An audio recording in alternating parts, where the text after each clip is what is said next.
Salut l'équipe, avec la fin de saison régulière, le meilleur est donc à venir et le pire est surtout terminé. C'est officiel, la parodie des Lakers Basketball ne connaîtra pas de post-season. C'est bel et bien la preuve que les dieux du basket existent et leur sentence est irrévocable. Mais dehors les Romano.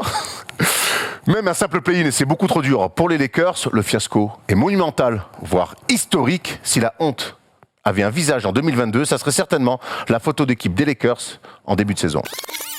Pourtant, cet été, LeBron James, le GM, pensait avoir fait le coup du siècle en attirant Westbrook pour l'associer à LeBron, le joueur. Au final, Westbrook a aussi bien fité avec le King que les écouteurs qu'on me prête dans l'avion avec mes oreilles. L'enfer. De manière générale, les Lakers ont fait beaucoup trop de bruit cette saison, mais jamais pour les bonnes raisons. Le jeu, le terrain, le collectif, les résultats n'ont jamais fait partie des priorités, comme si tout leur était déjà acquis un peu, comme les enfants beaucoup trop gâtés. Alors oui, il y a bien les blessures, vous me direz, mais il y a surtout l'attitude et le manque de sentiment d'urgence qui auraient pu sauver les meubles et les figures. L'œuvre est commune et le gros caca final appartient à tous ceux qui ont fait partie de l'organisation Lakers, édition 2021-2022. On peut toujours tenter de m'expliquer l'inexplicable, mais moi, quand je regarde cette équipe, je vois surtout des fautifs avant de voir des excuses.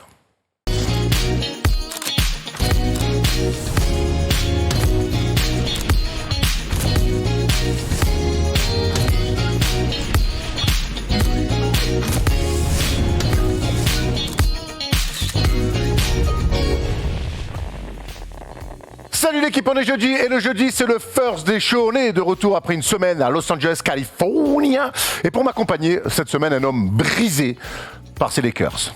Oui, absolument, Erwan, je suis brisé. Et je pèse mes mots. Heureusement qu'on était tranquillement à LA ensemble pour pouvoir digérer tout ça. C'est une année compliquée pour les fans des Lakers. Tu as pu voir de tes propres yeux le marasme. Le marasme, oui, absolument, on va prendre le temps d'en parler. Mais oui, l'équipe que j'ai vue jouer 2 fois la semaine dernière ne méritait pas d'aller au play-in. Bon, ça tombe bien parce qu'ils vont pas au play-in. Un homme brisé à côté d'un homme heureux. Théo Omesser, comment vas-tu? On te retrouve, ça fait un petit moment, un homme heureux parce que le MOOC est sorti, le numéro 9 est sorti après un travail acharné comme d'habitude.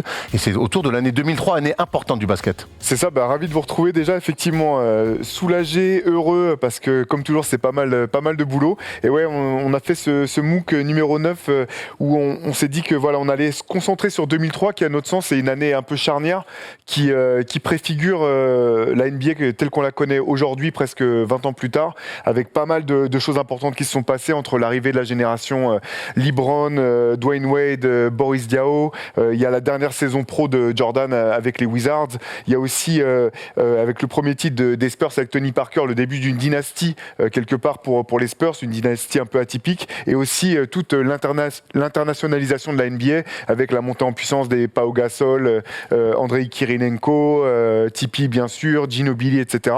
Donc pour nous c'est vraiment une année qui a marqué une révolution et vraiment un changement de cap dans la NBA et aussi dans le basket mondial, parce qu'on est juste un an après le fameux choc du mondial d'Indianapolis où Team USA s'est fait battre à plusieurs reprises par 3 fois je crois. 3 fois par Argentine, Serbie et Espagne. Porto Rico. Ça c'était aux Jeux Olympiques. C'est aux Jeux Olympiques ça? Ouais, ça c'est aux Jeux Olympiques 2004.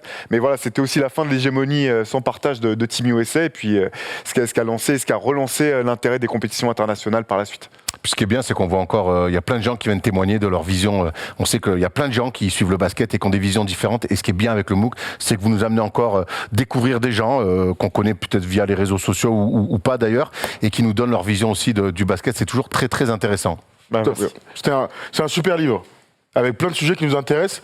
Alors pour notre génération qui l'avons vécu, c'est très intéressant, mais pour ceux qui étaient peut-être pas nés ou qui s'intéressaient pas encore au basket, on vous conseille de lire tout de bout en bout pour apprendre des choses de cette année charnière. C'est un peu le conseil que je donnerais à tout le monde.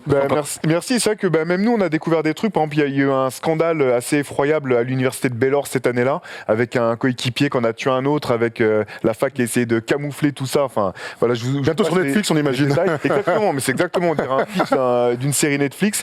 Donc il y a des choses comme ça qui sont intéressantes, et il y a un sujet aussi que je voudrais souligner un petit peu. On a fait vraiment un papier que je trouve vraiment hyper intéressant sur l'Euro 2003 qui reste pour l'équipe de France. Ouais, incroyable. Exactement, voilà une vraie cicatrice qui est pas tout à fait encore guérie, en parlant avec des anciens internationaux qui ont participé. Il y a certains aussi qui veulent toujours pas s'exprimer sur cette campagne. Alain Weiss Alain Weiss n'a pas voulu effectivement s'exprimer. Il y a des attitudes que je n'oublierai jamais. Non plus. Sachez-le. On se met à Incroyable, ce discours dans les vestiaires quand Ouais. ils boycottent complètement, c'est du jamais vu. Hein. Voilà, donc c'est Frédéric Gonella qui a fait ce papier en allant vraiment, on a fait ça sous forme de oral history, c'est en allant vraiment faire parler les acteurs qui ont vécu ça de l'intérieur et puis les journalistes qui étaient sur place à 7 € en Suède. C'est vraiment un papier, enfin moi j'ai découvert plein de trucs que je savais pas sur 7 €, donc voilà. Nuit noire à Stockholm, ça s'appelle. Exactement, ouais, c'est ça. Le titre est fantastique. Ça pourrait être un polar sans problème, tant ça a été. Si on reprend le papier, sur le papier, cette équipe elle est fantastique. C'est la fin de, je pense, les derniers de Sydney. C'est aussi la fin, mais très court, de Wade et Moïse en équipe de France. Et pour le coup, c'est l'ouverture de la génération Tipeee qui va prendre le. Mais c'est vrai que c'est un des souvenirs très noirs de l'équipe de France, cette drôle de transition. Donc papier à lire, je l'ai pas lu, mais je vais me jeter dessus. On enchaîne nous avec le sommaire MCS. On sait que cette semaine, le programme MCS, on sait que ce week-end il y a encore une fois beaucoup de matchs européens à suivre et notamment un petit classique au Tom. Absolument. Deux classicos presque. Il y a plein de matchs. D'ailleurs, tu commentes un match en Turquie samedi soir.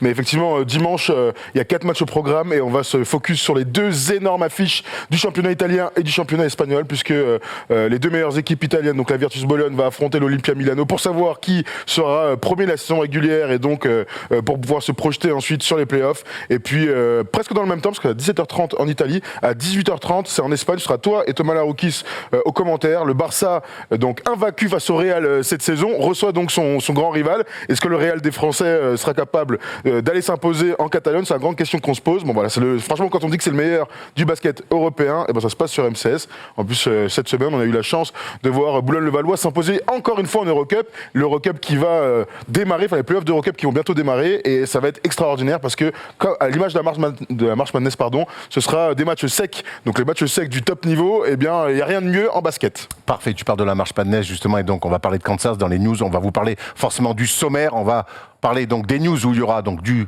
Kansas, forcément champion universitaire. Il y aura le play-in, un record, et Olivier Sarr qui marche bien, mais qui se fait couper.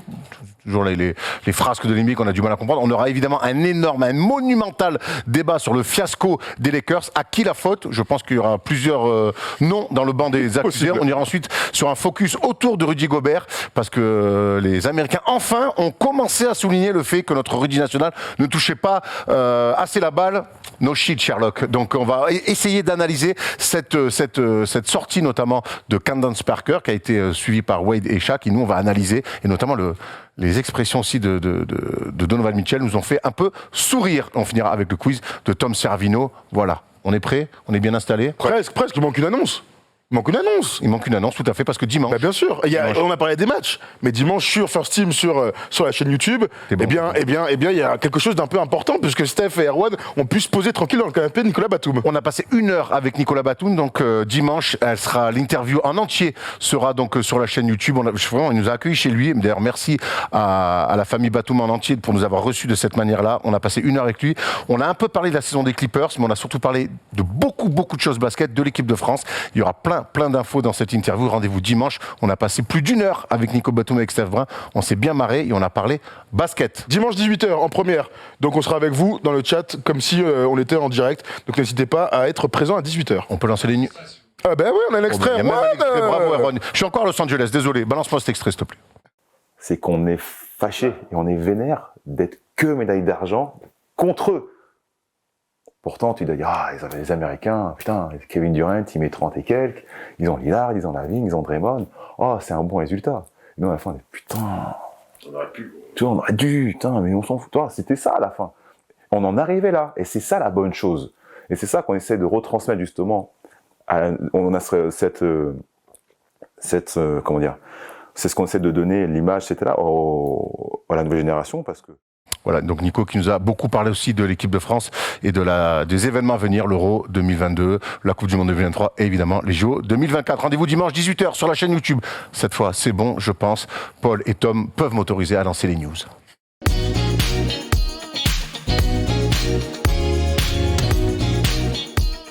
La fin de la saison régulière arrive à grands pas et on va tout de suite se jeter dans les tableaux des classements de la conférence Est et Ouest pour voir un petit peu où on en est, même si les choses sont pas mal figées d'un côté comme de l'autre.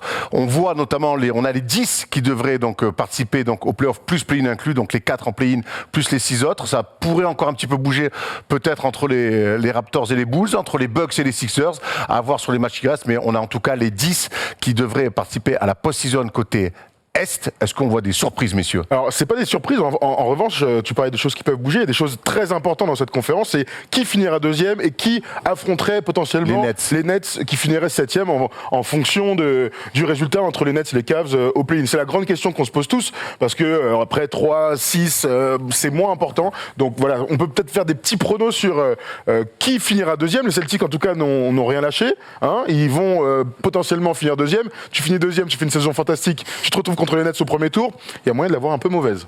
Oui, c'est clair. C'est clair. En même temps, c'est vrai que les Celtics, là, ils carburent tellement qu'on les voit pas essayer d'éviter un premier tour potentiel face à Brooklyn. Ils sont en train d'accumuler de l'expérience, de la confiance.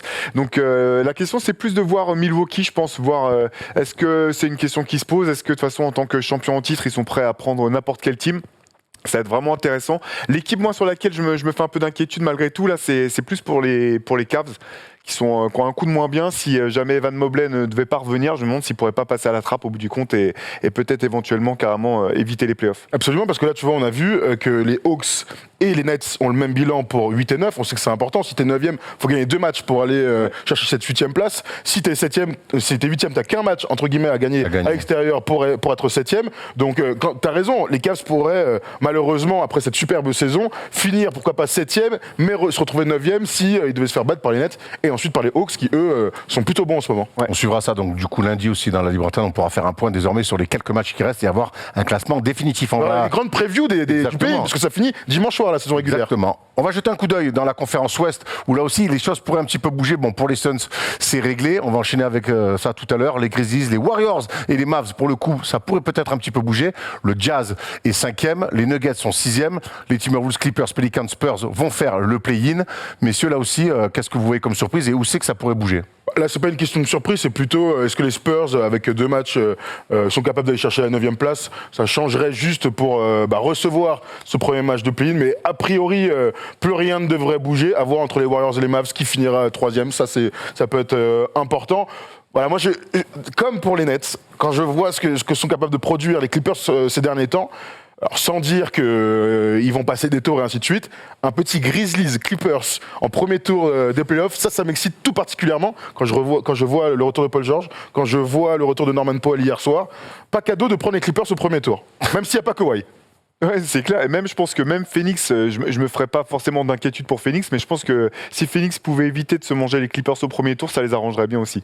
Ok, vous parlez pas trop des Timberwolves aussi à voir pour les Grizzlies. C'est pas non plus ça serait pas non plus un cadeau de prendre, je pense, les Grizzlies sur leur. Memphis c'est une meilleure équipe que les Timberwolves. Je trouve qu'il y a aucun doute là-dessus. Ce serait une désillusion de se faire sortir par les Wolves. Ce serait énorme. Contre les Clippers avec Paul George, c'est pas la même chose. C'est pas ce que je dis que ça serait pas cadeau non plus. Clippers, Wolves, vraiment c'est 2 équipes qui ont presque réussi leur saison par la manière, tu vois, et qui les prendre comme ça sans pression, c'est peut-être pas, c'est pas un cadeau. En tout cas, on verra ça lundi soir dans les futurs affrontements. On enchaîne justement avec les Suns. T'en parlais, les Suns qui ont battu le record de la franchise, 63 victoires. C'est pas rien dans une franchise où donc on a connu notamment avec Steve Nash cette fameuse époque-là. Avec Booker et Chris Paul, donc on bat un nouveau record de franchise, 63 victoires. Cette équipe-là, elle a vraiment, les gens ont du mal encore, et nous peut-être les premiers, à y croire, mais c'est peut-être l'équipe la plus stable, la meilleure équipe de cette saison pour l'instant. On en parlait un petit peu avant l'émission, c'est vrai que tous les indicateurs montrent que cette équipe a tout pour être championne au bout du compte. Elle sort d'une saison extraordinaire l'an dernier, où certains se posaient la question de savoir si c'était pas un peu presque un coup du hasard ou un coup de chance sur leur parcours. Derrière, ils confirment en faisant une meilleure saison régulière encore, avec un banc ultra long, peut-être l'une des équipes les plus profondes parmi les contenders, et on sent à la fois les habitudes de jeu, on sent aussi que certains joueurs montent en pression, je pense Cam Johnson, Michael Bridges, etc., qui ont encore franchi des paliers plus ou moins importants, et puis cette capacité à être clutch en fin de match. On sait que cette saison, c'est de loin la meilleure équipe dans les dernières minutes, quand les matchs se jouent, avec Chris Paul et Devin Booker, qui sont tous les deux des joueurs les plus clutch de la saison. Franchement, cette équipe, elle a vraiment de la gueule. Tu disais, peut-être qu'on a du mal, même nous, à imaginer. Moi, je pense que pour le grand public, tant que t'as pas gagné ton premier titre, t'as du mal à imaginer. Moi, j'ai aucun souci à imaginer cette équipe aller au bout. Avec l'expérience de l'année dernière, avec Chris Paul, avec tout ce que tu as dit, avec Bridges parmi les meilleurs défenseurs de la NBA, avec Devin Booker, dont on ne parle pas pour le titre de MVP, mais qui sera All NBA tranquille, ça marche pour Chris Paul aussi d'ailleurs. Ils sont renforcés sur les aspects, sur les manques qu'il y avait l'année dernière. Donc des grands, ils ont Biyombo, Javel Magui, derrière DeAndre Ayton qui a lui aussi une année de plus dans les jambes. Mon gars, ils ont absolument tout pour aller au bout. Il va falloir sortir cette équipe, que ce soit dans la conférence Ouest ou en finale NBA. C'est pour moi, allez, j'ai envie de te dire que c'est les grands favoris. C'est les grands favoris. On peut discuter de plein d'autres, les Bucks, les machins. Mais quand je vois que les Bucks se sont affaiblis par rapport à l'année dernière, eux ils se sont renforcés. Bah, je vois pas pourquoi ce serait pas eux les grands favoris de la post-season. Et on peut rajouter qu'ils ont certainement le futur coach de l'année. Alors, si Monty Williams n'a pas le titre de coach de l'année, je ne comprendrai plus rien. Il y en a un qui sera pas coach de l'année, mais peut-être qu'un jour qu'il sera, c'est Chris Paul. En tout cas, lui, il est pas coach de l'année, mais chaque fois qu'il passe dans une franchise, hormis le Thunder, mais il est resté qu'une année, il bat des records de franchise. Chris Paul, c'est quand même une stat incroyable qui est sortie cette semaine. Chris Paul a fait partie donc de 4 équipes donc avec les Hornets en 2008, 56 victoires, 26 défaites, c'est le record de la franchise. Avec les Clippers 55-25 en 2014, c'est le record de la franchise. Avec les Rockets 2018, 65 victoires, c'est le record de la franchise. Et donc cette année, record de franchise avec les Suns. Théo, ça prouve quand même l'empreinte et le savoir-faire de ce mec-là. Mais même à OKC, parce qu'au bout du compte, quand il était parti, on pensait que ça allait être fin de carrière pour Chris Paul, qu'ils allaient rien faire. Au bout du compte, ils avaient fait bien plus qu'excéder les attentes, parce qu'il y avait personne n'avait d'attente autour de cette équipe. Elle avait été bien plus performante qu'on ne pouvait s'y attendre. Moi, ce qui m'impressionne un peu avec Chris Paul, c'est finalement qu'il arrive à perdurer aussi longtemps, parce que c'est vrai que quand on connaît les pépins de santé qui ont émaillé toute sa carrière, je pensais pas qu'à l'âge qu'il a aujourd'hui, il aurait encore justement cet impact sur le jeu et sur au-delà du jeu, même sur la culture de l'équipe. Quand on voit Phoenix, ce qui est impressionnant, c'est qu'on sent que sa personnalité a vraiment laissé une empreinte sur tout le groupe. C'est un groupe de battants qui va rien lâcher à aucun moment, qui va bazarder aucune possession, et c'est ce côté un petit peu apporter son expérience, son savoir-faire, sa grinta, et de voir à quel point ça peut dans le bon cadre avec le bon coach, parce que effectivement Monty Williams fait un travail extraordinaire cette année, et avec les joueurs qui ont voulu qu'ils viennent, parce que Devin Booker voulait avoir Chris Paul avec lui. C'est impressionnant de voir l'impact que ça peut avoir à l'âge qu'il a encore. Tu parles de Devin Booker, on a justement cette déclat. Paul a changé la trajectoire de ma carrière, j'ai toujours été fan de lui, maintenant je le vois en coulisses, tout le monde a pu voir ce qu'il fait pendant ses 20 années de carrière.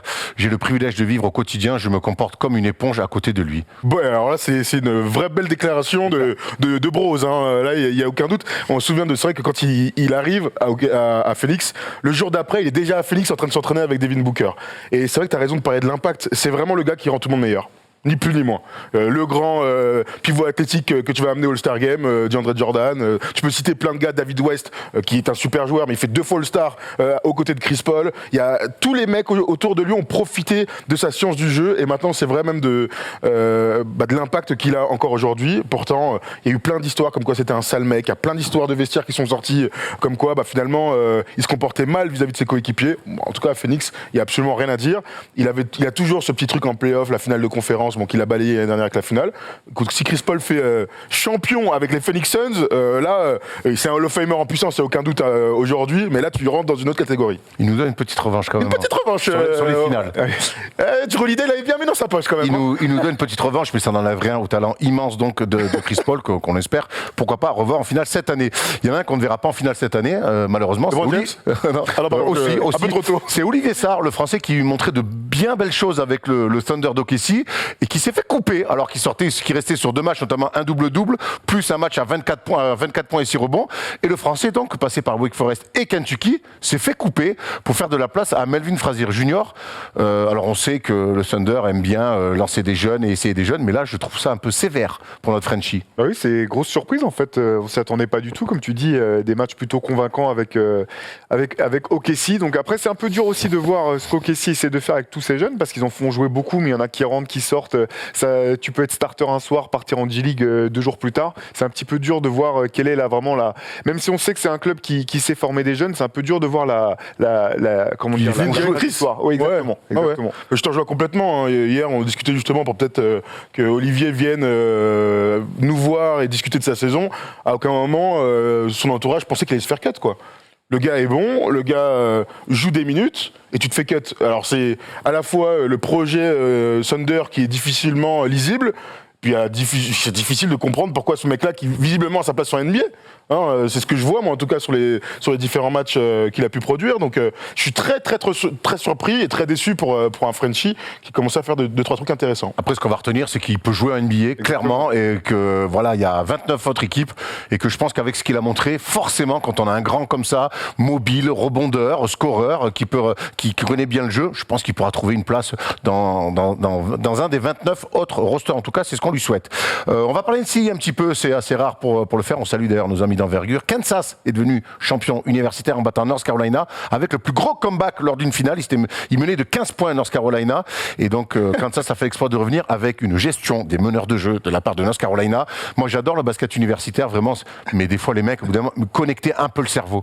Ce truc de, je prends une vague, j'ai pas le momentum, j'encaisse un panier, je pars tête la première, reperdre un ballon et donner un one derrière, je comprendrais. Ça arrive aussi dans le monde professionnel, Erwan. Ouais, mais là, c'est ça dur. arrive. Donc bref, North Carolina c'est manger son plus 15, et donc a finalement perdu de 3 points. C'est le 4e titre de l'histoire de Kansas, le premier depuis 2008, et le MVP c'est Ochai Agbaji qui avait été très bon en demi-finale et qui a confirmé en finale. Ça a été une super finale, vraiment commentée notamment sur par Bein Sport, ouais, et c'était un super Final Four. C'est toujours il y a une intensité à défaut d'un peu de justesse.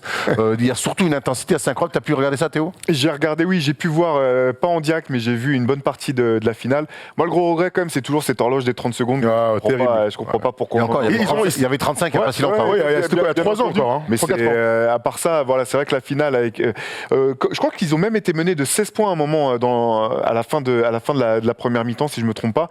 En tout cas, magnifique comeback, et c'est vrai que c'est ça qui est chouette avec ces matchs à élimination directe, c'est des matchs 7 à chaque fois, avec des joueurs aussi jeunes. C'est ce que tu soulignes sur la gestion des meneurs de jeu de North Carolina, c'est très juste, et c'est aussi le manque d'expérience, le fait d'être aussi jeune dans des salles qui sont, le nombre de spectateurs qu'il y a pour une finale. C'est le stade de foot US à New Orleans. D'ailleurs, quand tu es tout en haut, je sais pas ce que tu vois. Hein. Vu la taille du Jumbotron, il est plus petit que mon téléphone. Donc, tu peux dire que t'es là, quoi. Tu peux dire que t'es là. T'étais là. Et donc, t'as vu l'action ? Non, mais j'étais là. Pour l'ambiance. Pour l'ambiance. Il y a un titre quand même pour Kansas qui remonte pas mal là au classement des universités qui ont remporté le plus de fois ce titre. Après, notamment le titre de 88 avec Larry Brown et Danny Manning, 2008 avec Mario Chalmers, et puis il y avait un titre, je crois, dans les années 50 ou quelque chose comme ça, un peu plus à l'ancienne, mais ça commence à faire pas mal pour Kansas. Ouais. Kansas, donc, 4e fois champion NCAA de son histoire. On enchaîne avec les filles. On parle pas souvent des filles, mais ce soir, Bourges va jouer la finale de l'Eurocup à domicile en plus, face à Venise. Ça sera, allez sur le site des Tangos de Bourges et vous pourrez voir cette finale. Elles ont battu Galatasaray en demi-finale. Elles étaient menées de 10 points dans le 4e quart-temps, et elles sont revenues au forceps, les filles. Donc on espère ce soir, on croise les doigts, on sera avec vous, les filles, pour apporter un nouveau titre européen à ce club historique du basket français. Voilà, on a fait le tour des news, on va aller sur le débat, celui qui nous anime tous, celui qui nous a tous mis la larme à l'œil, voire la boule au ventre, Thomas. C'est les Lakers. Mais à qui la faute ? Je suis constipé depuis 3 jours. Mais qui a déconné ?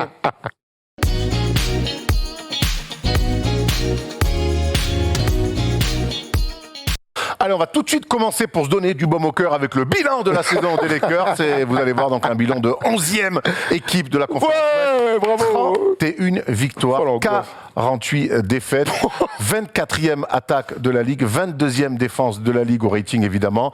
Messieurs, est-ce que, si on fait un petit rewind, est-ce qu'on se reprojette en début de saison, est-ce qu'on pouvait imaginer un tel fiasco ? Non. Je pense qu'on ne pouvait pas imaginer que ça serait aussi catastrophique. Par contre, dès le début de l'année, quand même, dès le trade de Westbrook, on pouvait se douter que ça ne pouvait pas bien se finir pour Los Angeles. Mais quand on pensait pas bien se finir, on pensait une élimination tôt en play-off, pas de titre NBA. On ne pensait pas qu'il ne serait même pas qualifié pour participer au play-in, alors que LeBron sort quand même encore une saison extraordinaire à 85 ans. Maintenant, on compte même plus son âge, des stats incroyables. C'est quand même... non, ça j'aurais pas imaginé une telle catastrophe. Je te rejoins complètement. Nous, les premiers, on était archi sceptiques. On était d'ailleurs ensemble quand Westbrook est trade. Mon gars, personne n'a fait « trop bien, ça va être le trio de l'histoire et tout ». On s'est dit « mais qu'est-ce qu'ils font ? C'est un bordel sans nom ». Puis après, tu digères et tu te dis « bon, bah, peut-être que tu peux comprendre pourquoi ils font ça, pour délaisser un peu LeBron de la balle ». Enfin, en fait, tu cherches des explications plausibles à tout ça. Bon, bah, avec le recul, non, ça a été une catastrophe industrielle du début à la fin de la saison, parce que là, on voit 48 défaites, mais il reste 2 matchs. Ils vont les faire, les 50. Hein.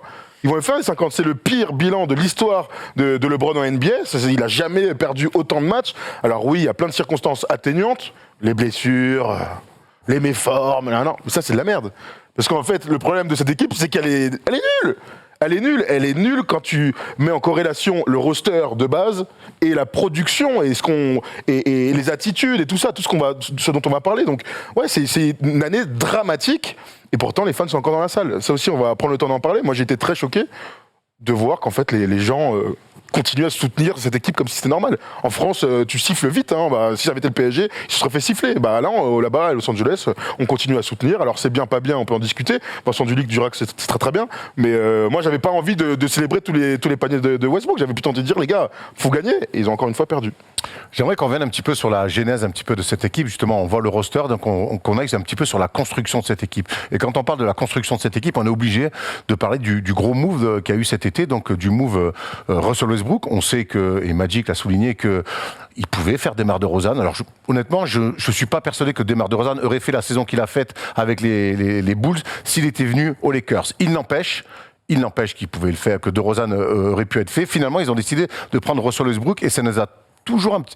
Et dès le début, on s'est dit, le fit LeBron-Westbrook, c'est peut-être la pire chose qui puisse arriver à LeBron, et on sait que c'est LeBron qui a poussé pour faire venir Westbrook. Pour moi, ce qui est incompréhensible, c'est effectivement c'était un trade que je pense, enfin, c'est pas revenir en arrière, mais qui a quand même fait. Tout le monde s'est demandé c'est quoi ce trade, comment ça peut marcher. Mais quelque part, si ça pouvait marcher, la seule manière, c'était que les joueurs s'adaptent au roster en fait. Et moi, ce que je continue à pas comprendre, c'est que toute la saison, ils ont joué comme s'il y avait jamais eu de discussion en interne pour se dire bon bah Russell Westbrook, il va pas pouvoir jouer. Et c'est un joueur qui a des qualités, qui a des défauts. Il va pas pouvoir jouer comme il a joué toute sa carrière. Donc il va falloir qu'il joue d'une manière différente. Et au bout du compte, je pense que c'est impossible que le coaching staff se soit pas posé les questions et pas cherché des solutions pour que ça puisse fitter. Mais sur le terrain, au bout du compte, ça a jamais pris vie. Et ça c'est vraiment la plus grosse interrogation, que la chose à laquelle j'arrive pas à savoir. J'arrive pas à savoir si c'est Westbrook qui a dit non, j'en ai rien à foutre, moi je veux jouer comme je veux jouer. Si c'est le staff qui a pas réussi à lui faire comprendre qu'il avait tout intérêt à, par exemple, quand il a pas la balle, aller porter des écrans, tout simplement. Je sais que le journaliste américain Zach Lowe, au début de saison, s'était amusé à prendre les stats du nombre d'écrans que portait Westbrook dans les matchs. Puis au bout d'un moment, il a arrêté parce qu'en fait, c'était la seule manière. Par exemple, ils auraient pu jouer des pick and roll avec Westbrook qui vient porter le pick pour LeBron. Avec, ils n'ont jamais trouvé même de système pour jouer tous les deux. Ils n'ont jamais cherché. Westbrook fait ses trucs, LeBron fait ses trucs. Bon, LeBron est tellement fort que tout seul il va réussir, mais c'est vrai que l'un avec l'autre, ils n'ont jamais réussi à produire quelque chose. Nous, on a vu LeBron mettre 38 face aux Pelicans où il met le airball à la fin, mais il est tellement fort d'adresse, de drive et tout. Il porte l'équipe à aller tout seul. À un moment donné, il sort. Westbrook a un coup de chaud. Mais 8 points d'affilée, il est très fort sur 2 minutes. Mais en fait, les deux, dès qu'ils sont ensemble, en fait, c'est ou l'un ou l'autre. Ils n'y arrivent, mais vraiment, c'est même pas qu'ils essaient, ils ne jouent pas ensemble, ils n'arrivent pas à jouer ensemble. Quand l'un est bon, l'autre, il est ou sur le banc, ou sur le terrain, il sert à rien. Et ça m'a quand même choqué. On est en fin de saison et j'ai l'impression qu'aussi qu'il n'y a pas eu de volonté du staff, mais de volonté aussi des deux. Et pourtant, c'est là que j'ai énormément de mal à comprendre. Je te rejoins Théo. LeBron James, c'est lui, on peut dire ce qu'on veut, c'est lui qui a poussé pour faire venir Westbrook. Et au final, il n'avait pas de vision pour jouer avec ce mec-là, dont on connaît les limites dans le jeu. Et ça, pour moi, déjà là, j'ai du mal à comprendre. Non, mais t'as raison. Quelle vision avait LeBron quand il s'est dit cet été ? Ah ouais, Dites-nous dans les commentaires si vous avez peut-être une idée, mais quand LeBron... Moi, la seule vision que j'avais, c'est, en fait, tu fais venir Westbrook, LeBron, tu vas pouvoir le mettre sur le côté, parce que tu vas être dans le top 5 de la conférence Ouest à minima, donc tu vas pouvoir faire reposer LeBron et qu'il arrive en play-off pleine bourre. Et donc, du coup, quand LeBron est fatigué, tu auras ce porteur de balle, ce leader qu'est Westbrook. En fait, ça, on l'a jamais vu, ça. L'année dernière, on se disait que LeBron était trop seul, justement, à la création, au playmaking, ce qui avait plutôt bien marché avec Rondo dans la bulle, justement, d'avoir un deuxième mec qui était capable de créer du jeu pour les autres et tout ça. L'année dernière, c'était pas du tout le cas. En allant chercher Westbrook, je pense et j'espère que l'idée, c'était, LeBron est vieux, LeBron va moins être omnipotent dans le jeu, et Westbrook, malgré son âge, et vu ce qu'il avait produit avec les Wizards, est capable de prendre le leadership avec le second unit, lorsque LeBron serait au repos, et ainsi de suite. En fait, il y a un gros souci qu'on n'avait pas vu venir, c'est que Westbrook, il a fait une saison mais cataclysmique. Ça, c'était un truc qui était imprévisible aussi. Je pensais pas qu'on l'a vu être cata parfois en playoff. Vraiment, dans des pourcentages, des paires de balles, des trucs de fou. Mais là, la saison qu'il produit, encore, il se remet un peu sur la fin. Là. Ouais. Mais mon gars, à être à 9% à 3 points, à perdre des balles, à manquer des fins de match grandeur nature, là, c'était un truc sur lequel LeBron n'avait pas parié, que Westbrook soit si nul. Et puis au-delà de ça, en fait, au-delà même du fit, moi ce que je comprends pas, c'est comment quand t'as superstar à cet âge-là, que ton deuxième meilleur joueur, Anthony Davis, est quasiment toutes les saisons blessé pour des parties importantes de la saison, comment tu peux miser ton recrutement sur deux joueurs dont le prime est déjà passé. Là, je parle de Westbrook et de Carmelo Anthony. Si ton cœur d'équipe, c'est Anthony Davis et LeBron, il faut que tu cherches des jeunes joueurs qui vont pouvoir justement t'aider en cas de blessure, en cas de coup de barre, etc. Et au bout du compte, ce qui est dingue, c'est que si les Lakers n'avaient pas fait de trade du tout, avaient juste gardé leur roster de l'an dernier, ils auraient une équipe bien plus équilibrée, bien plus pertinente et bien plus performante cette année. J'en ai aucun doute. Elle sera allée en playoff, ça c'est sûr. Tout à l'heure dans les stats, tu montrais, il y avait notamment les stats défensives. C'est-à-dire que les deux saisons précédentes, la meilleure défense était tout très à fait bon en défense. Bien Mais sûr. quand tu fais venir Westbrook et Carmelo, et Carmelo qui a fait ce qu'il a fait, hein. J'ai rien à dire sur Carmelo cette année, mais tu sais que ta défense, ça pourra pas tenir le choc comme ça. Et on sait que faire venir Westbrook, ça, à la place de DeRozan, tu ne pouvais pas garder Caruso, tu ne pouvais pas garder KCP, qui étaient deux défenseurs, deux soldats. Tu parlais de garder aussi le roster. Justement, on va voir une stat et un tableau qui est terrible pour les Lakers. C'est depuis qu'ils sont champions dans la bulle, le mouvement. Ils n'ont jamais commencé, t'aurais pu depuis l'arrivée de LeBron. depuis l'arrivée de LeBron, le nombre de joueurs, on a fait ça depuis le titre, donc plutôt, mais le nombre de 17 arrivées, 18 départs, c'est un délire. En fait, un mercato de première ligue, ça. Comment Newcastle, tu sais. comment tu veux construire quelque chose, comment tu veux construire une équipe pour être champion, même si LeBron est trop fort, et on l'a encore vu cette année, il est exceptionnel seul, mais il est plus assez fort, ou en tout cas, cette manière de fonctionner là, même avec un LeBron dominant, eh ben tu sais même pas que tu peux être champion, tu vas même pas en play-off. Non mais de toute manière, pour être champion, il faut avoir un projet, entre guillemets, sur 1, 2, 3, 4 ans, donc du moyen terme. Il faut avoir un semblant de vision. Avoir LeBron te permet d'avoir l'espoir d'être champion. Finalement, ce titre dans la bulle, que moi je considère comme un titre normal, parce qu'au bout d'un moment, toutes les équipes étaient sur la même ligne, il fallait le gagner, ils l'ont gagné. En fait, il cache tellement de choses qui se sont mal passées pendant ces 4 ans. Donc, la première année sans playoff pour LeBron, c'était complètement incroyable. Mais bon, il y avait les blessures. Tu gagnes dans la bulle. Finalement, la bulle leur a permis d'être à 100% parce qu'il y a eu Ils étaient très mal avant la bulle, hein. Ils étaient mal, mais après ils sont très. Au début, c'est vrai, t'as raison, c'était compliqué. Avant que la saison s'arrête, ils sont pas. Tout à fait. L'année d'après, ils décident de tout changer à la surprise générale. Tu t'es champion, tu changes tout. Ah, ok, d'accord. Finalement, la saison d'après, tu rechanges tout en allant rechercher les mecs qui avaient bien joué. Donc, sous-entendu, Rajon Rondo, Dwight Howard, les mecs qui avaient un peu de continuité. Mais ça, on l'a dit 1 milliard de fois. Et tu disais, c'est une équipe qui n'a pas pris vie. Bah voilà, le meilleur exemple, c'est la défense. Parce que les équipes de LeBron, elles sont jamais incroyables en attaque, mais c'est pas un souci. Mais défensivement, si t'es champion avec LeBron, c'est que ta défense, elle est top niveau. Et Frank Vogel a toujours réussi à mettre des défenses top niveau aux Lakers. Cette année, c'était impossible. Ils défendent bas, ils en ont rien à foutre, le système est tout pourri, tu tiens pas à un duel, parce que t'as pas les joueurs, et parce que les joueurs n'ont pas envie de s'impliquer dans le système. Bah voilà, bah c'est simple. Tu défends pas, tu vas pas en playoff. Et tant mieux, j'ai envie de dire, parce que là, on en parle beaucoup, on leur tire dessus et tout, mais j'ai envie de dire, heureusement que lorsque tu ne respectes pas le jeu, quand tu mets pas les ingrédients, tu le payes. Ouais. Ça fait quelque part du bien. Mais ce qui est dur pour Los Angeles, c'est qu'ils risquent de le payer un moment, parce que le troisième acte finalement qui est dramatique dans ce trade de Westbrook, c'est il y a quasiment pas de perspective, il y a aucune marge de manœuvre à court terme pour pouvoir vraiment inverser la tendance et pas d'argent, pas de pic. Exactement. Donc t'as même pas de monnaie d'échange. Si tu veux trader Westbrook, tu vas en plus devoir donner des pics ou te séparer d'un jeune joueur vu son contrat mirobolant. Donc c'est vraiment pour moi c'est vraiment un fiasco quand même de la part du management sur toute la ligne. On peut avancer éventuellement les blessures, mais il y a eu quand même quelques échantillons où ils étaient tous là. Et moi, même quand ils sont tous là, même quand Anthony Davis est là, mais j'ai pas trouvé une équipe qui jouait bien au basket ensemble. Pour moi, les blessures sont une excuse de faible pour cette saison-là. Parce que les Lakers, même au complet, ça n'a jamais bien joué au basket. Et j'aimerais qu'on en revienne à l'attitude globale de cette équipe-là, qui, dès la pré-saison, s'est faite défoncer, dès le début de la saison, n'était pas prête, et elle n'a jamais été prête. Mais quant à ces mecs-là, je pense que si tu mets un petit peu les minima qu'il faut au basket, aller courir, un peu défendre, eh ben avec le roster que tu as, tu peux t'en sortir. Tu peux accrocher un top 6 et être en playoff. Ils n'ont jamais eu ce sentiment d'urgence.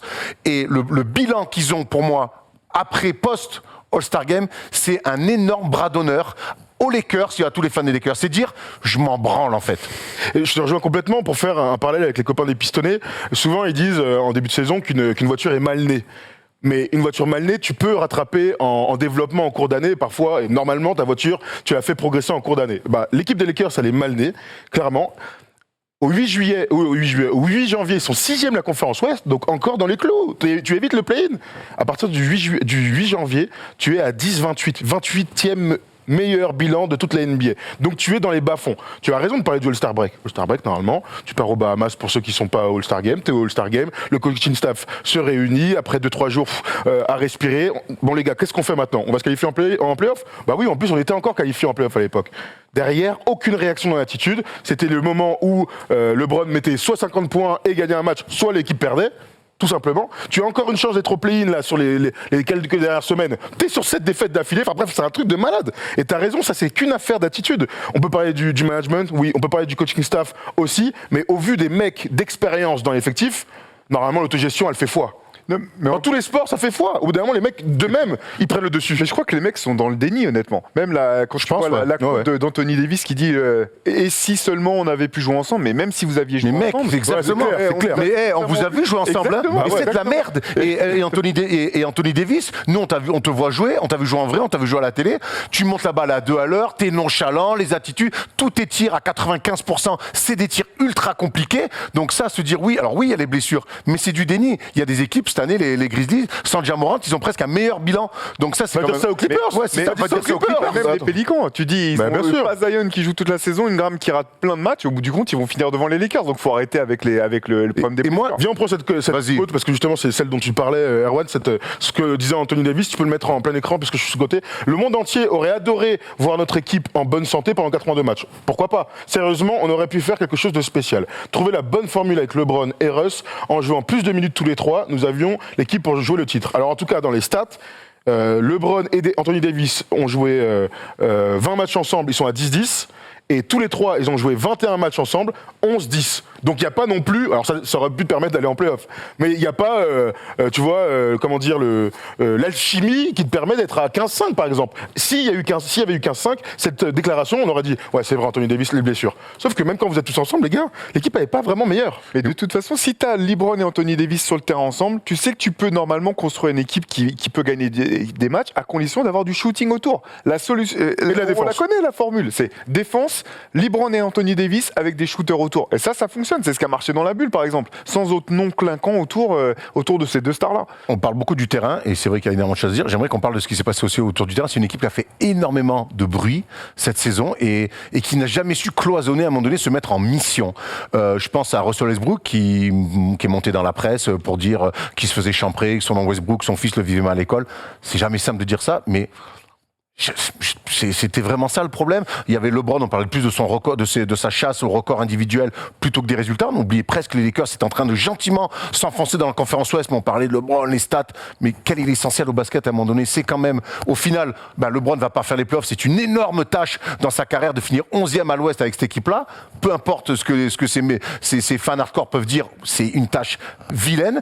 Anthony Davis qui sort des déclats comme ça pour dire oui, dans les blessures, on se trouve des excuses. Moi, au match, on a vu aux Pelicans, ils sont à -8, il reste 8 minutes à jouer, ils sont en train de le perdre. C'est un match ultra important. Il y a Bazemore qui danse sur le côté, sur tous les temps morts. On s'embrouille avec les gens en courtside. Voilà, ça s'embrouille avec des gens en courtside. LeBron fait des déclats pour dire qu'en fait, il aimerait bien jouer avec son fils à un moment donné.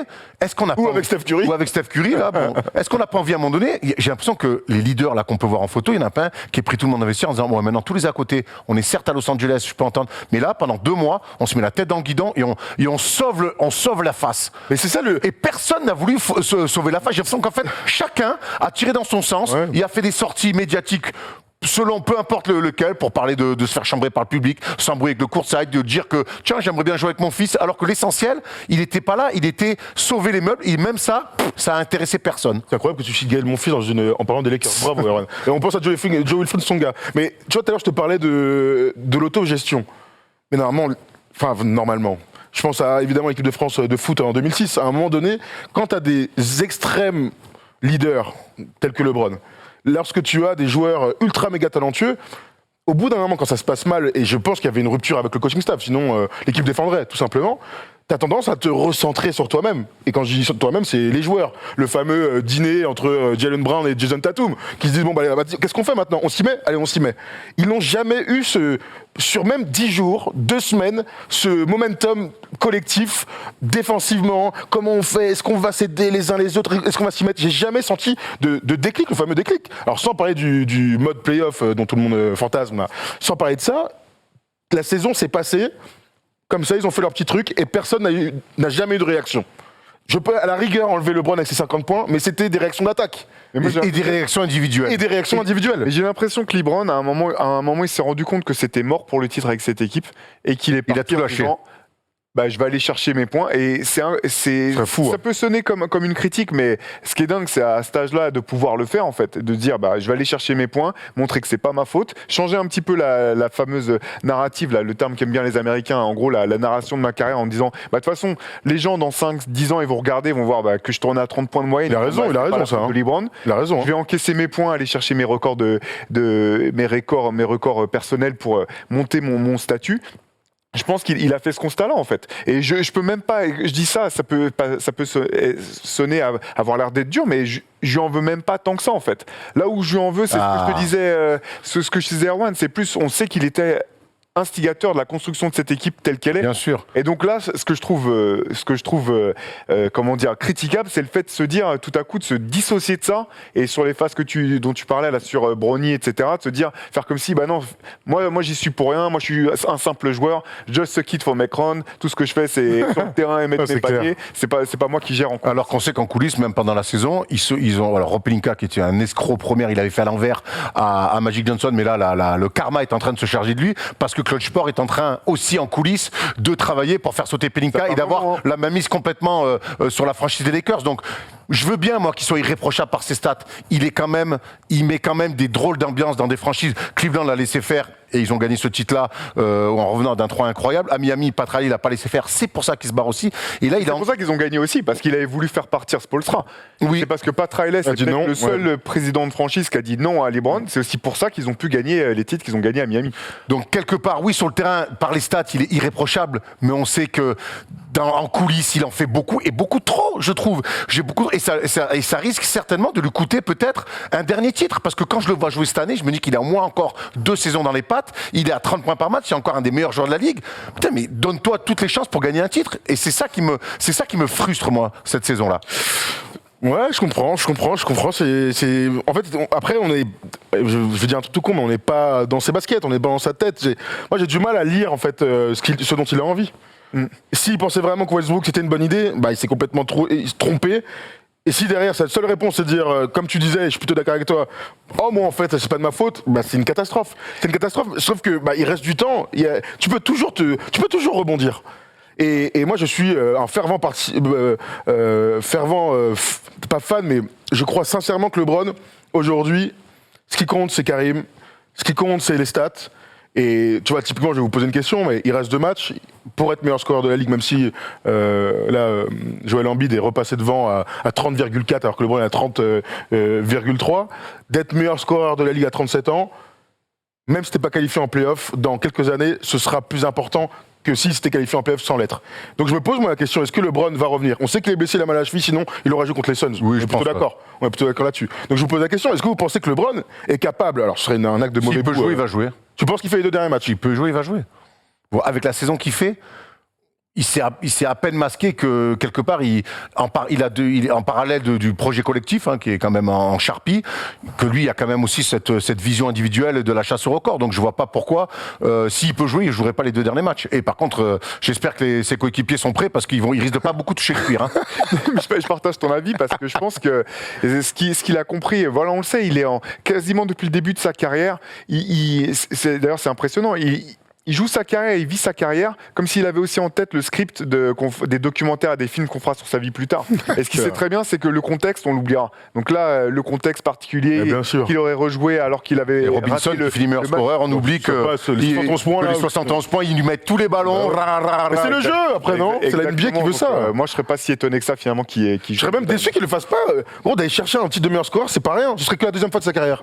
Il n'empêche qu'il soit meilleur scoreur ou pas, il y a une suite, parce que LeBron James, je te dis, encore des années, il n'y en a pas beaucoup, mais il en a au moins encore 2, peut-être 3 ans, peut-être 4 à jouer en NBA. C'est quoi la suite? On imagine que Frank Vogel va sauter, c'est mieux pour lui, c'est mieux pour les Lakers. Je pense que Rob Pelinka va sauter aussi. C'est quoi la suite maintenant? Je demande à voir, ça, Rob Pelinka, c'est pas encore fait. Moi, je souhaiterais qu'il parte, parce que quand tu as des échecs aussi importants... Non, surtout, il a fait sauter Magic, mais il a jamais eu les épaules pour le poste. C'était un mec de posture, c'est un agent mais c'est un agent qui a jamais fait croquer son réseau. On sait que sur le DeRozan Westbrook, le dossier de DeRozan Westbrook, il s'en est pas du tout occupé. C'est des journalistes de LA qui ont appelé, qui ont filé les contacts, qui ont fait les intermédiaires. Rob Pelinka, il a juste entendu qu'on lui dise OK, il est bon, on signe. Merde quoi.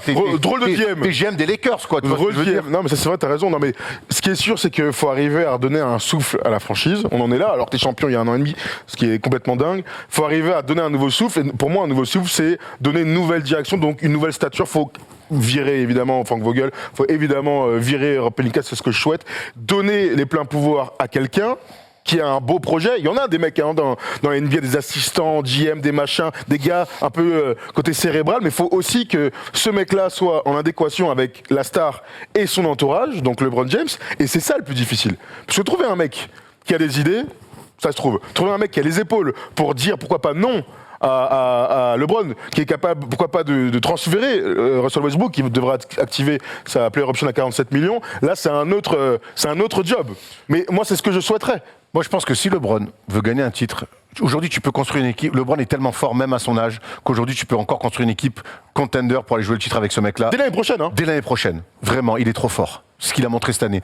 Maintenant, je pense qu'il va falloir, s'il veut gagner un titre, il va falloir qu'il accepte, ce qu'il n'a jamais accepté dans sa carrière, c'est d'être coaché, et c'est qu'il y a un projet qui n'est pas pensé entièrement par lui et son entourage, et qu'il accepte d'épouser ce projet-là. Tu y crois, toi, à ça? Qu'il accepte ça? Je sais, son âge, là, c'est trop tard, non? Je sais pas si j'y crois, Thomas. Par contre, je pense que c'est le seul moyen pour lui de regagner un titre. Qu'un coach arrive en disant « Ok, je vais te laisser faire ton métier ».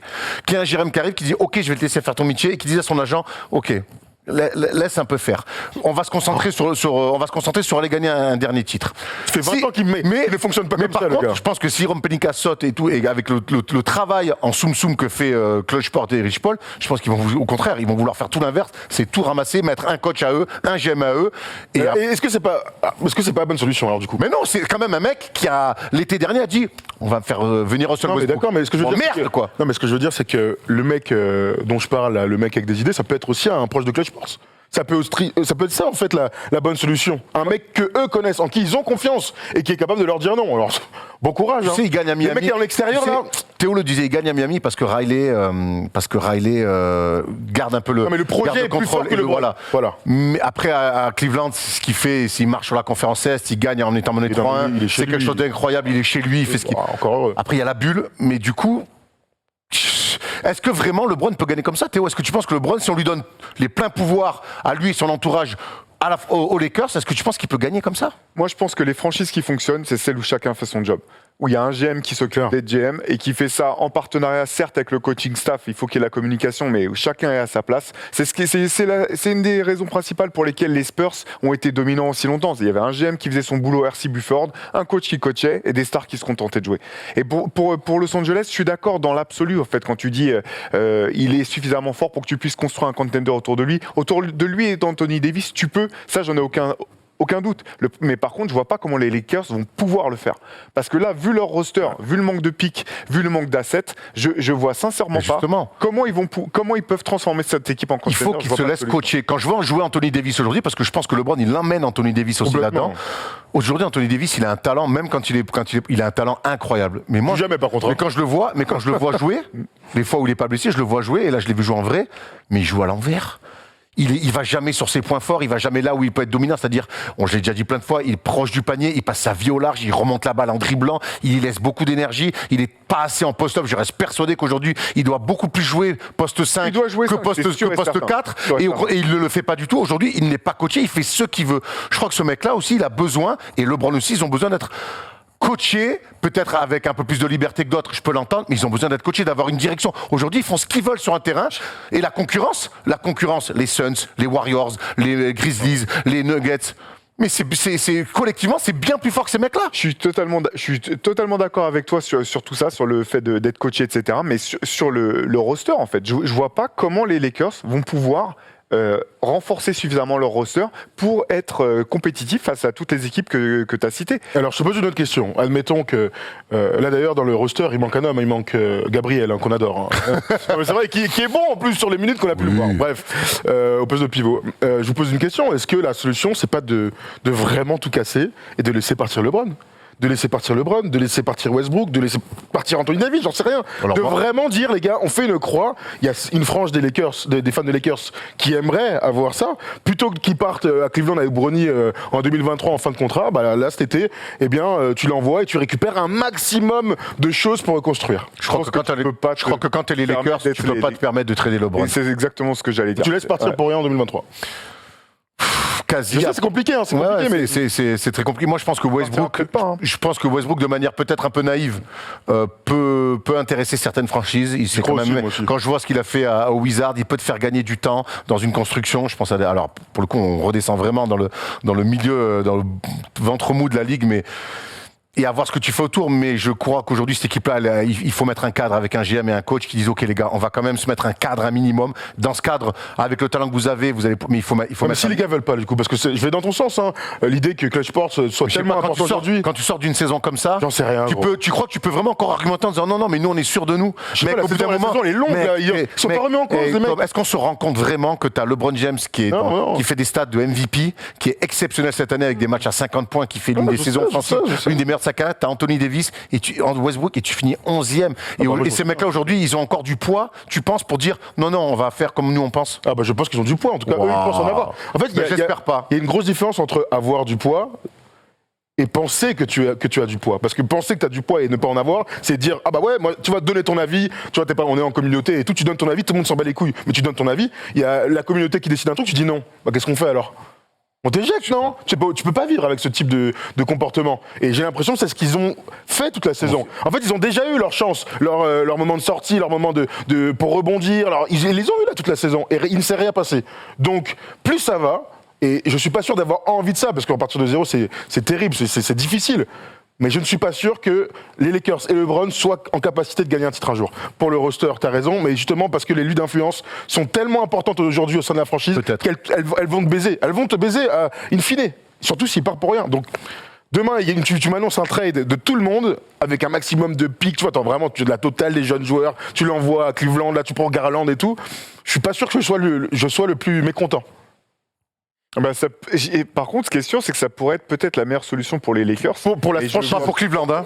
Non, mais je veux dire, mais je vois pas ça se produire honnêtement. Je suis même pas sûr que, à part peut-être s'il a l'occasion de jouer avec Bronny, mais je suis pas sûr que LeBron pourrait se permettre de changer à nouveau. Je comprends même pas que tu sais que moi ça me rend fou. Ça serait dur en termes de ça me rend fou que l'argument de jouer avec son fils un jour puisse rentrer en compte dans. Mais si, mais moi j'y crois ça. Moi j'y crois. Je trouve ça dramatique. Pour ta dernière saison, tu sais même pas ce qu'il vaut l'autre. Il est en high school. On sait même pas ce qu'il vaut avec les adultes. T'as raison. Mais moi, ça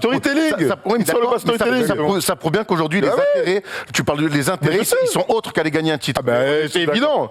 C'est évident, ça. On va prendre, on a dit beaucoup de choses. On va prendre nos amis Twitter, toujours avisés. On a demandé donc à qui la faute pour cette saison ratée des Lakers. C'est raté, le mot est faible. On a dû voir PC, la famille. Tout dépend du rôle qu'on donne à LeBron. Si c'est Si c'est le joueur Si seul, c'est sur le seul. Bon, j'ai rien compris. si c'est le joueur seul, C'est sur rien le à seul. dire, Ouais. saison extraordinaire. Si comme il semble paraître, et ça le suit depuis Cleveland, il a interféré dans le recrutement, alors il doit avoir une part de responsabilité. Ça, il a interféré, ça, on en est sûr. On enchaîne. Donc le fautif, c'est LeBron. L'autre fautif, c'est la franchise. Sarounas, Sarounas. Papa Jai. La franchise qui n'a pas dit non aux politiques des pré-retraités et des pics brûlés. Coucou Eddy en porte-drapeau depuis l'infirmerie, de LeBron James et de son super agent, de leur super choix de se séparer de la défense, la com toute la saison. Damn respect pour pas cette année. PS, courage, Tom, bisous. Ouais, merci la famille. On peut enchaîner avec un autre, c'est Nicolas. C'est tout le monde, il dit tout le monde, il a raison. LeBron James pour l'extra sportive et son rôle de recruteur-agent, le front office pour avoir laissé faire la plupart des joueurs nonchalants alors que les Lakers étaient très mal classés, ça manque de joueurs qui en veulent, qui défendent, qui charbonnent. Mais c'est un petit peu ce que je dis dans l'édito et c'est ce qu'on dit un petit peu, c'est qu'à tous les étages, on a laissé faire. À tous les étages, on a laissé faire. Et aujourd'hui, le résultat, moi je te dis, moi je pense que c'est déjà un play-in aurait été un échec. Mais là, tu fais. C'est clair. Encore, t'imagines que tu as les play-in qui ont fait qu'ils ont pu espérer jusqu'à la fin. Mais si on a ce play-in 8e, c'est-à-dire qu'ils sont à des années-lumière. T'imagines si on est sur une saison classique. L'année comme- dernière, ils sont dans le play-in, ils sortent, ils sont 7e. C'est passé comme une lettre à la poste. Ils mènent 2-1 contre les Suns. Après, il y a toujours les blessures. Et tu vois, quand je disais on peut tout balayer, est-ce que, tu vois, dans les impondérables d'une saison d'Anthony Davis, il va manquer 40 matchs, on est d'accord maintenant, il n'y a plus aucun doute, on est d'accord. Ça, c'est pas une raison pour transférer un mec. De toute façon, le pari sur le physique, c'est ce qu'ils ont fait. Bah le pari oui. sur le physique d'Anthony Davis qu'ont fait les Lakers, il est clairement perdant. Ce mec-là ne peut pas encaisser une saison entière. Regarde, c'est dingue ça, tout. regarde. Et souviens-toi, dans la bulle, ils sont champions, il finit, il a 1 millimètre de se péter le tendon À d'Achille. chaque blessure, de toute façon, moi Voilà. j'ai peur. Hein. D'ailleurs, contre les Pelicans, Dès il tombe qu'il par tombe, terre. dès Non, qu'il contre les Nuggets. Les Nuggets. Nous, on est là, il tombe par terre. Mais il joue- Steph, il m'envoie un message, il dit je crois qu'il est blessé. Ouais. Et effectivement, chaussure loin du truc. Je fais mais attends, mais c'est un truc de ouf. C'est un truc de ouf, c'est incassable. Il est tout le temps en train de se blesser, l'homme de verre. Voilà, bah, écoute, on est. À qui la faute alors du coup pour finir les mecs? Moi, je reste persuadé que c'est la faute à beaucoup de gens. C'est la faute à l'incompétence aussi d'un GM qui est pas capable de se faire respecter. Et puis, je pense que mine de rien, ça reste une vision de LeBron James. Ça reste pour moi la vision de LeBron James. On le salue quand il gagne ce titre exceptionnel et historique avec Cleveland en 2016 où il revient d'un 3-1. Et parce que c'est sa vision, c'est son œuvre. Mais aussi, là pour moi aujourd'hui, faire venir Westbrook, c'est lui et ça déclenche beaucoup de choses. Tu te prives de joueurs qui aujourd'hui te manquent terriblement. C'est sa vision, c'était sa vision. C'est quand même lui l'instigateur de tout. Après, on l'a laissé faire. Ça, on l'a laissé faire. Donc, pour moi, c'est une œuvre collective, mais avec un leader qui est LeBron James. Toi, Théo? Non, mais je partage. Et effectivement, quand il y a une star de cette envergure, c'est toujours compliqué pour le management de continuer à se faire respecter et à imposer sa volonté. Mais comme on en parlait tout à l'heure, il y a des équipes qui ont su le faire, que ce soit San Antonio, que ce soit le Heat ou d'autres.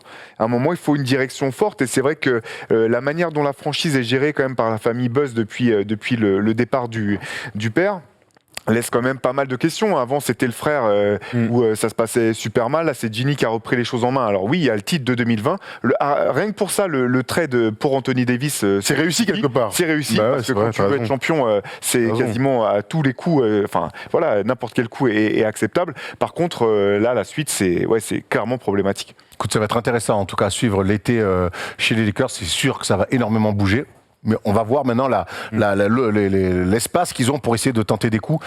Il va falloir aussi inventer des joueurs. Il va falloir y chercher Et des ils font mecs. toujours très bien, Austin Reeves cette année encore une fois. Hein. On va essayer de voir. En tout cas, l'avenir des Lakers sera très intéressant à suivre autour de LeBron et peut-être dès l'année prochaine retrouver une équipe contender autour de LeBron parce que c'est vrai que quand tu es autour de LeBron, tu es tout de suite contender, hein, mis à part cette année. Mais bon, allez, on va attaquer avec une autre équipe qui va pas très bien et surtout un joueur à qui il faut plus donner la balle. Enfin, la presse américaine l'a signalé, il faut donner plus la balle à Rudy Gobert. C'est notre focus.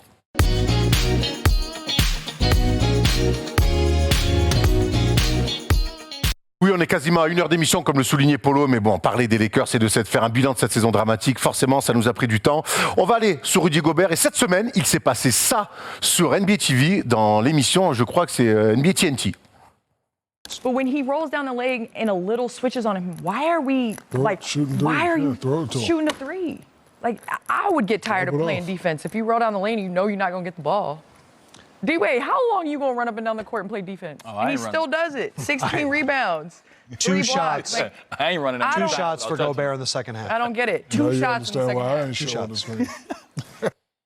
Merci Candace Parker d'avoir souligné ça, c'est ce qu'on dit depuis longtemps, mais pas parce que Rudy est français, pas que parce que Rudy est français, mais parce qu'elle le dit, il faut respecter le jeu, le basket. Il y a cette sortie donc de Candace Parker où D. Wade et le Shaq, qui a souvent été très dur avec Rudy Gobert, ont acquiescé et sont allés dans le sens de Candace Parker.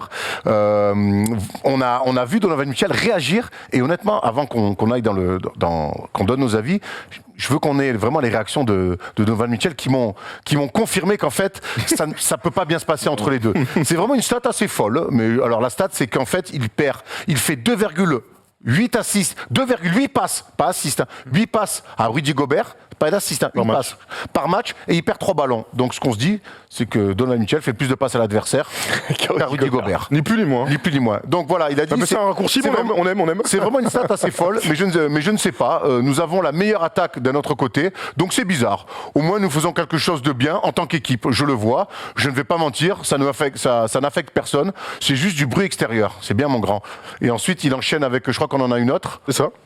C'était ça là ? Non, vas-y, je fais les bons choix. Je fais les bons choix. Je sais que c'est le cas. Nous avons la meilleure efficacité en termes de pick and roll. Donc nous faisons quelque chose de bien en attaque. Alors oui, je n'ai pas vu Rudy dans la raquette l'autre jour. Ça arrive. On fait parfois des erreurs. Est-ce que c'est pas cet argument de dire qu'on a la meilleure attaque ? C'est pas un petit peu mettre un chiffre comme ça alors que le problème est quand même un peu plus fin et profond ?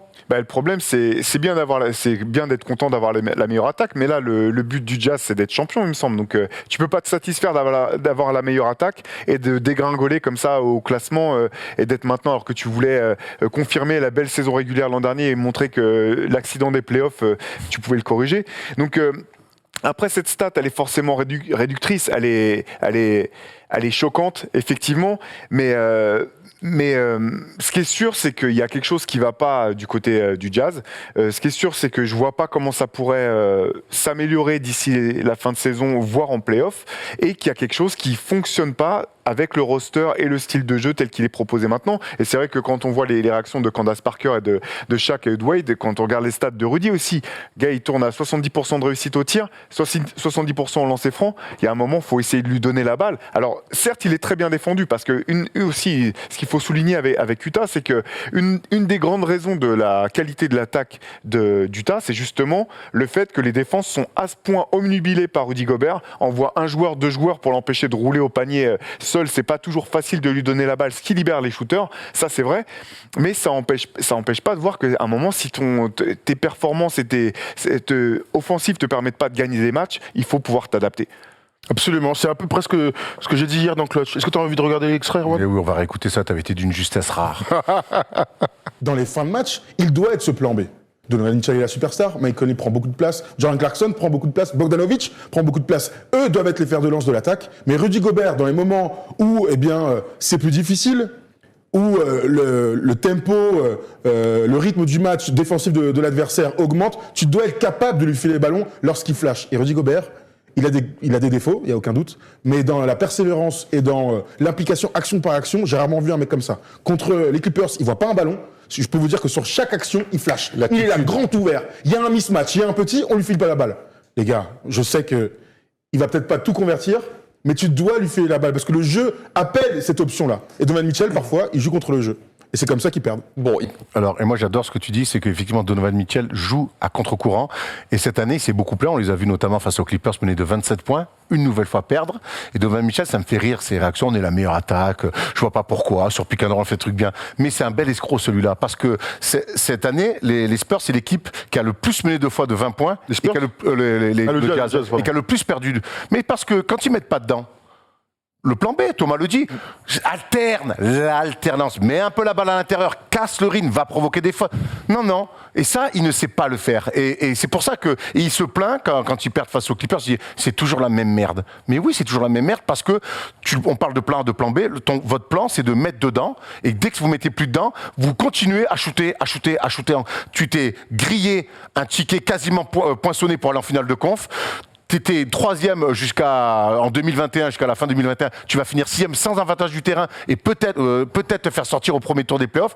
Et tu continues à dire que ta manière de faire, c'est la bonne. Si c'est pas un message envers Rudy pour dire, gros, continue, de toute façon, moi, les ballons, tu les verras pas plus. Je c'est m'interroge en tout cas sur la suite de Rudy Gobert qui va rentrer dans son méga contrat la saison prochaine avec le Jazz. Moi, j'ai la sensation qu'on est tous d'accord là-dessus. C'est que sa réponse, c'est la bonne réponse quand on n'a rien à foutre. Tu vois ce que je veux dire? Évidemment que c'est le meilleur argument. Qu'est-ce que tu veux dire? On est la meilleure attaque NBA, point. Tu peux rien lui dire. Si la question c'est qu'est-ce qu'on peut faire de mieux pour peut-être aller chercher un titre, et ben là il aura peut-être cette réponse. Mais moi je pense que depuis le début de Donovan Mitchell, il ne considère pas Rudy Gobert. Ça fait des années qu'on le dit. À un moment donné, si t'as un grand avec qui tu t'entends bien, pas que tu respectes dans le basket, mais à qui tu t'entends bien, avec qui t'as une synergie, tu vas lui filer la balle. Et puis s'il rate, tu lui dis vas-y, la prochaine fois je te redonnerai la balle. Parce que c'est comme ça qu'on apprend ensemble. Donovan Mitchell, il n'en a rien à faire. Donovan Mitchell est très très très fort. Il pourrait répondre. Un jour, il pourrait être MVP des finales. Un jour, il pourrait être un leader, un fer de lance d'une équipe qui va au bout. J'ai aucun doute là-dessus. Le match qu'il fait contre les Clippers, c'est des joueurs supérieurs, j'ai aucun doute. Sauf qu'il va falloir qu'il joue avec un mec qu'il respecte. Et c'est pas le cas aujourd'hui. Alors, on peut avancer plein de raisons, tu vois, les mains de Rudy, tu sais, ils ont leurs raisons, c'est leur problème. Sauf que c'est pas comme ça qu'ils gagneront. Ça, c'est le constat qu'on peut faire, nous, depuis la France. On sent qu'il n'y a pas d'alchimie entre eux. en Non. fait. Non, mais Après, ça fait longtemps. Hein. Non, mais on va arrêter de se raconter des histoires. Ils s'aiment pas, ça marche pas entre eux. oui, mais voilà.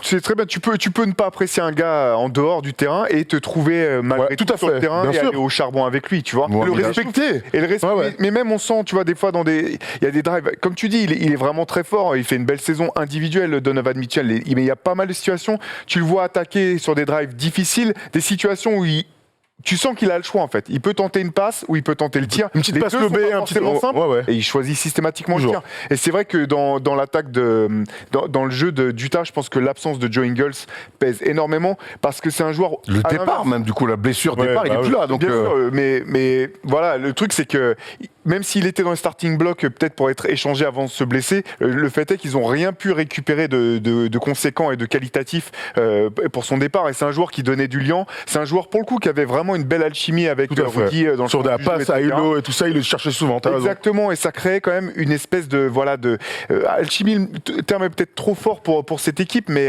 il y avait du liant. Il y avait du liant, et ce qui faisait que le jeu était plus équilibré, je trouve. Et puis l'attitude, on le souligne, Cadence Parker le dit, mais Rudy, il continue. Moi, j'en ai parlé un peu avec lui cet été. J'ai eu la chance de le croiser en soirée. Il court. Il est exemplaire. D'un coup, je lui dis, je fais, mais mec, tu sais que t'es vaillant, tu cours. T'as l'attitude. Il me fait, ah oui, mais bon, après moi, je fais mon métier. Il me donne 200 millions aussi. Donc moi, il est hors de question que moi, j'arrête de courir ou que je lève les bras. J'ai la chance de faire ce que je fais, mais je fais, waouh, mais t'es pas beaucoup récompensé. Mais depuis qu'il s'est passé, comme par hasard, depuis qu'il y a eu cet échange entre Cadence Parker, Wade et Shaq, voilà les 2 matchs de Rudy, 22 points, 21 rebonds, 20 points, 10 rebonds. On pourrait croire. Les pourcentages. On pourrait croire. Il shoot pas beaucoup, pourtant. Il shoot pas une fois, 10 fois. On pourrait croire que, allez, ça va aller mieux, mais moi je suis persuadé qu'en playoff, on va repartir. Bien sûr. En début de saison, on a cru que ça allait un peu mieux aussi par rapport à la défaite face aux Clippers en playoff, mais en fait, ils retombent dans leur travers à chaque fois. Oui. Je pense que Donovan Mitchell ne veut gagner à sa manière, et pour moi, le Jazz là va droit dans le mur, et ça risque peut-être d'exploser cet été. Ouais. Le problème d'Utah, c'est que la qualité de leur jeu et leur succès par le passé reposaient sur la qualité de leur collectif. Ils savent qu'ils n'ont pas des joueurs intrinsèquement parmi les plus forts, ils n'ont pas 2, 3, 4 All-Stars, etc. Donc ça repose sur le collectif, mais à partir du moment où si le collectif suit plus, ils peuvent pas être performants. Et l'autre souci, c'est que ils me font un peu penser, mais c'était plus l'année dernière, ils me faisaient un peu penser aux Hawks qui avaient fini premier de la conférence Est avec la très belle équipe autour de Al Horford où il y avait 4 joueurs All-Star. Jeff Teague, Exactement. Kyle Korver.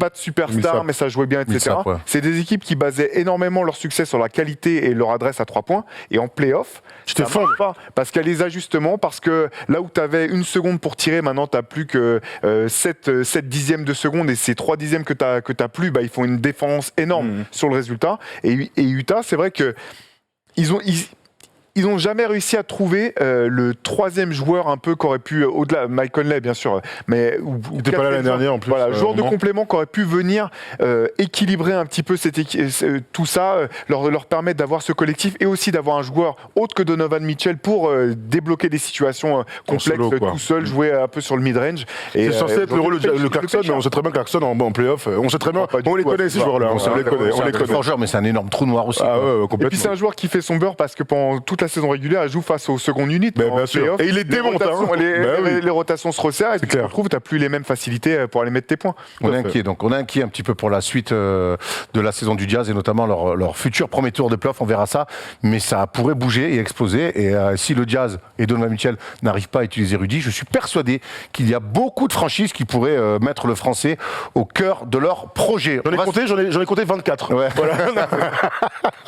Alors après, on sait que Rudy rentre l'année prochaine dans alors son gros contrat, Oui, alors, mais c'est je le pense jeu. qu'il y a des équipes qui pourraient bouger. J'ai juste clairement. enlevé les équipes avec Jared Allen, Jokic et Embiid en gros, hein, Voilà. pour vous faire un dessin. Allez, on a fait bam, une et énorme bam. émission, on va finir avec une bonne détente de quiz avec Tom Cialavino.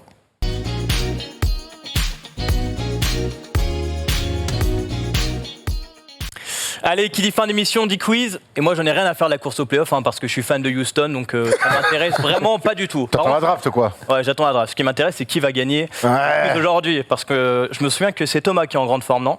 J'étais en forme, mais je crois qu'Aaron a gagné le dernier avant ma semaine off de C'est maladie. qu'Erwan m'a mal parlé ce matin, j'avais oublié. Ouais, c'est vrai. Allez, T'appelles ça mal parlé donc. 3 petits quiz aujourd'hui, comme d'habitude. Une petite énumération, des questions et un qui suis-je.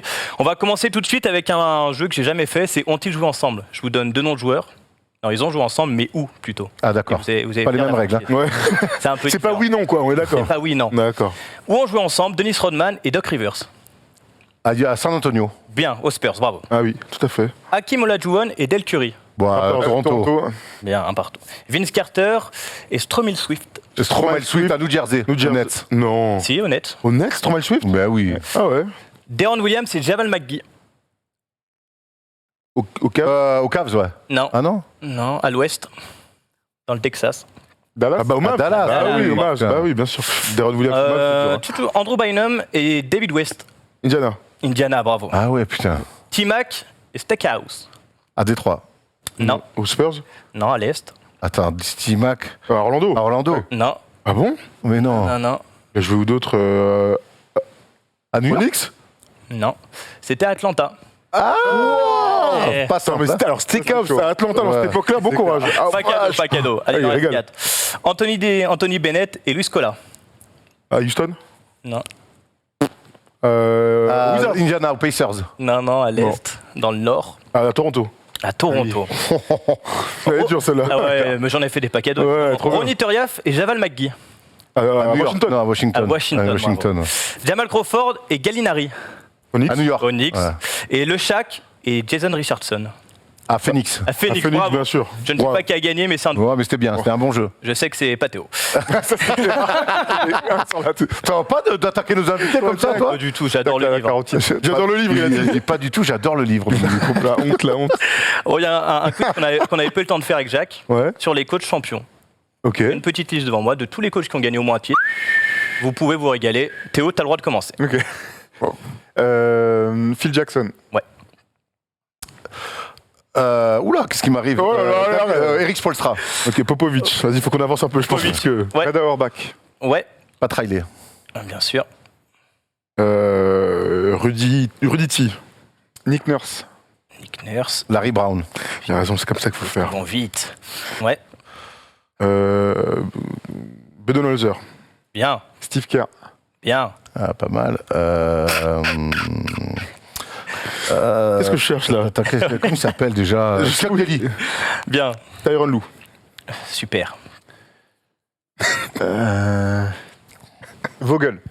Oui, Bill Russell. bien sûr. Qu'est-ce que je vais chercher Putain, je. Non, j'allais plus loin. Ça, t'as dit. Pat Riley. Déjà dit. Déjà dit. Ah Dégagé. Petite bavure. Mais j'ai même pas entendu. Putain, c'est terrible. Attends, je vois la tête du gars. Je trouve pas le nom, c'est horrible. Oh, j'en ai encore plein, je suis dégoûté. J'ai le seum. Allez, Théo. Tac, tac, tac. Non, non, c'est que des mecs qui font des. Ouais, c'est dur de. Faut savoir où chercher. Bill Fitch. Oh, le bâtard, je l'avais. Oui, Bill Fitch, bravo. Holzman avec les Knicks. Holzman, ouais, Red. Après, j'en ai. J'en ai un qui est bon là, mais je retrouve pas, je retrouve pas son nom. Casey Jones. Ah. Casey Jones. Avec Larry Bird, quoi. Lenny Wilkins. C'est lui que je cherchais. Bien joué, putain, Ouais. ça répond vite. Oh, Dédé, moi, attends. Il en reste à peu près 13. Là, je compte Ça deux. va être facile, hein. 13, tac, tac, Dont 2 plutôt récents. Ah. Sans vouloir trop aider. Sans vouloir trop. Heureusement, alors. Hein. Ah ouais. Il y en a un qui joue en bleu, là. Bon, nous marquons. Il y a 10 ans. Allez, tout. Je sèche Il y a complètement. 10 ans. Rick Carlisle. Ouais. Rick Carlisle. Moi, j'avais Jack Ramsey aussi, non? Jack Ramsey Ah bah, avec ouais. Portland. Et Il y avait Cunningham avec les. Doc Rivers, Cunningham. pas dit. Doc Rivers. Bah, Ah ouais. j'étais- Cunningham avec les Sixers. Qui Cunningham. Billy Cunningham. Billy Bah, Cunningham. ouais. Et là, il y avait qui Il y avait Larry Costello. Ouais, pas simple ça. Il y en a des loin. Alex Hanum, Bon, ouais, la Lester vache. Harrison, Ouais. Tom Mason. Vous en Tom avez, Henson, ouais, ça se trouve. ouais. Ok. vous en avez eu Bon, pas, mal. Il en pas reste mal. à peu près C'est pas 8-9, mal. bravo. Pas mal. Allez. Allez, on se reprend. C'est le qui suis-je. Je suis né le 31 janvier 1974. J'ai donc 48 ans. Que le temps passe. Pourtant, ma carrière fut plutôt longue et derrière, je n'ai pas lâché le basket directement puisque j'ai aussi été assistant. Enfin bref, commençons par le commencement.